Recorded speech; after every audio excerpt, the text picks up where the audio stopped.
So if we ask, are there any views of the world that automatically exclude the miraculous?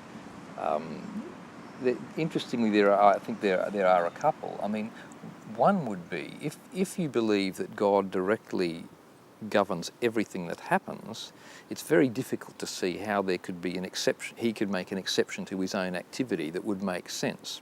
Now, in that case, objectively speaking, there would be no such thing as a miracle, but rather there would be events that appear to us to be extremely unusual. Now, interestingly, it was something like this that the Church Father Augustine had in the 5th and 6th centuries, which was to say everything in nature was essentially miraculous because God was involved in it, and there are some things that to us appear unusual, but really they were not miraculous in any objective sense. Now, again, curiously, you get something like this with some thinkers in the 17th and 18th centuries.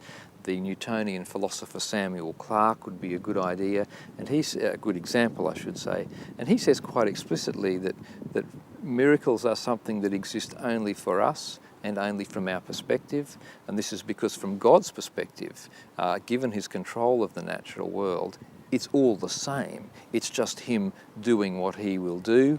Sometimes for us, these things seem unusual, but for him, given that God is directly acting to produce every effect in the world, natural as well as what we would call supernatural, from that objective perspective, there is no difference between the miracle and the ordinary. So in that sense, miracles are not so much impossible, but they have no objective reality. There's something that just appears to us to be extremely unusual.